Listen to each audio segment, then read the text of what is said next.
Hello दोस्तों and welcome to my channel. I hope आप सब अच्छे होंगे और अपनी लाइफ एंजॉय कर रहे होंगे। आज की कहानी है प्यार का तीखा तड़का और मुझे उम्मीद है कि आपको ये कहानी पसंद आएगी। अगर आपको ये कहानी पसंद आए तो please like share and subscribe करना ना भूलें। तो चलिए कहानी शुरू करते हैं।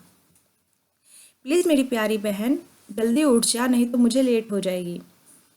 ऊपर से मेरा वो जल्लाद बॉस आकर मुझे सुनाने लगेगा। सोनम अपनी छोटी बहन रोहित को उठाते हुए बोली, दीदी प्लीज़ थोड़ा सा और सोने दो, बस उसके बाद मैं पक्का उठ जाऊंगी। रोहित सोते हुए बोली, देख अगर तू नहीं उठी तो मैं जा रही हूँ। और अगर आज तेरा वो दोस्त आ जाए तो उसे बोल देना कि आज मैं नहीं मिल सकती। सोनम अपना बैग लेते हुए बोली। ओके दी, रूही बोली और फिर वो सोने चली गई। वहीं सोनम अभी निकल ही रही थी कि बाहर तभी रोहित बाहर आकर खड़ा हो गया। हेलो, कैसी हो और आज इतनी जल्दी में कहाँ जा रही हो? रोहित सोनम को हग करते हुए बोला। बस मैं तो ऑफिस जा रही हूँ, लेकिन तुम इस समय यहाँ क्या कर रहे हो? सोनम ने अपनी स्कूटी में चाबी भरते हुए बोला। सीओ साहब, क्या आप आज फ्री हैं? अगर हो तो प्लीज़ मेरे साथ आप डिनर पे चल सकती हो? रोहित पूछा।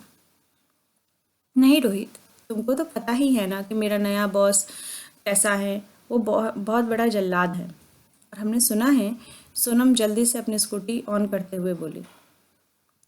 इसका मतलब अभी तक तुम अपने नए बॉस से मिली नहीं हो? रोहित ने पूछा। नहीं, अभी तक तो नहीं मिली हूँ, लेकिन अगर तुम ऐसी ही बातें करते रहोगे तो मैं पक्का अपने लफंगे बॉस से डांट खाने वाली हूँ। सोनम इतना बोलकर आगे बढ़ गई और रोहित उसकी बात पर सोच सोच के हंस रहा था। रोहित घर के अंदर गया और देखा कि रूही अभी भी सो रही है, तो रोहित किचन में गया और अपने और रूही के लिए चाय बनाने लगा। बाकी का नाश्ता भी बना हुआ था जो कि सोनम बना कर गई थी। रोहित उसको गर्म करने लगा। रोहित नाश्ता गर्म किया और रूही के रूम में जाकर बोला। देखा तो रूही ने अभी भी सो रही है। मैडम, अगर आज का आपका सोने का कोटा पूरा हो गया हो तो कृपया उठ जाइए, टेबल पे नाश्ता रखा हुआ है। रोहित की आवाज़ सुनकर रूही एक झटके में उठ गई और जल्दी से अपना कपड़ा लेकर वॉशरूम में भाग गई।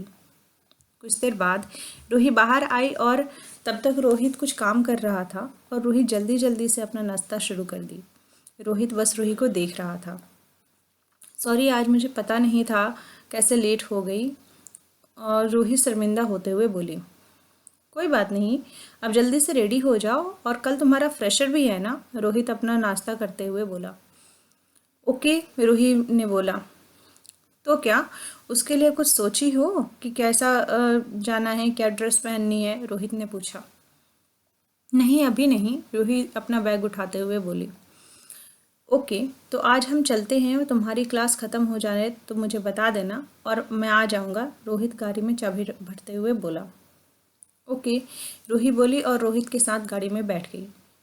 कुछ देर के बाद रोहित रूही को उसके कॉलेज में छोड़ दिया और खुद हॉस्पिटल चला गया। रोहित एक बहुत बड़ा डॉक्टर था।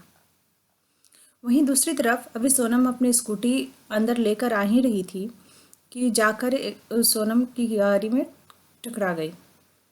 सोनम जल्दी में थी और इसलिए जल्दी से अंदर जाने लगी और उसकी गाड़ी के अंदर जो आदमी बैठा था वो सोनम को काफ़ी गौर से देख रहा था। पता नहीं कैसे कैसे लोग आ जाते हैं, देखते नहीं अंधे हैं, आकर मेरी डिक्की में टक्कर मार दी। सोनम गुस्सा करते हुए बोली और अंदर जाने लगी और फिर दोबारा किसी से टकरा गई। अंधे कहीं के, अपनी आंख भी घर आकर रख कर आए हो क्या, जो देखकर नहीं चल सकते?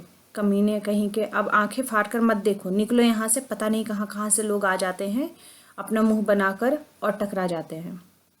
सोनम गुस्से में बोली जा रही थी और वह आदमी सोनम को मुंह को देख रहा था। वहीं ऑफिस में सभी लोग खड़े होकर सोनम और उस आदमी को देख रहे थे। ये सोनम क्या कर रही है? अपने बॉस को ही सुना रही है।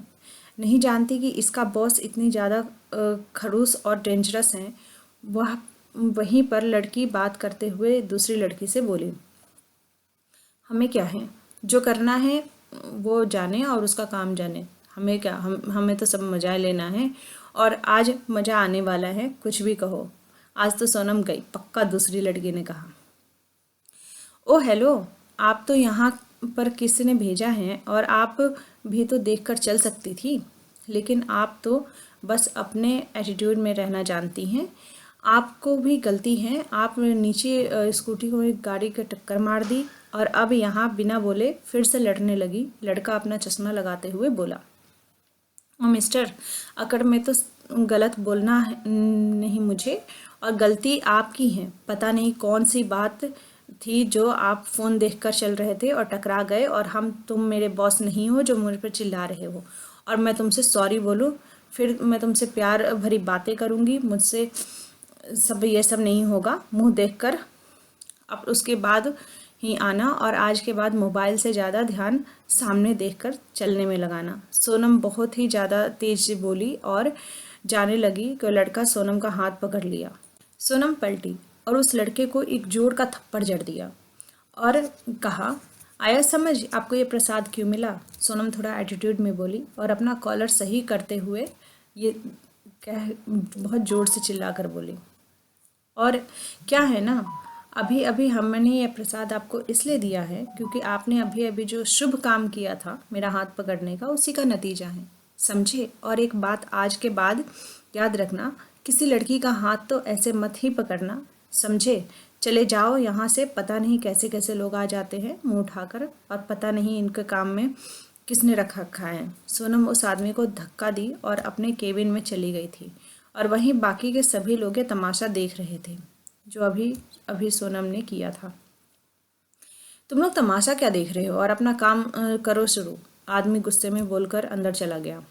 वहीं सोनम जल्दी से बैठ गई और जो भी उसका काम था अपना काम कर रही थी। सोनम ज़्यादा किसी से मतलब नहीं रखती थी, और इसलिए उससे बात करना और साथ में रहना भी कम पसंद करते थे लोग। किसी को भी सोनम नहीं पसंद थी क्योंकि सोनम का सब जलते थे। सोनम जो भी कुछ कर रही थी अपने बल पे कर रही थी, और इसलिए सब उससे जलते थे और उसको बुरा भला बोलते थे। अरे बेटा, तुम आ गए, कब आए थे? ये मिस्टर अजय मित्तल जो पूछ रहे थे। डैड, ये आपका ऑफिस है या फिर कोई खाला जी का घर जिसे देखो मुंह बनाकर आ जाता है इस ऑफिस में? और क्या ऑफिस कोई इज्जत नहीं?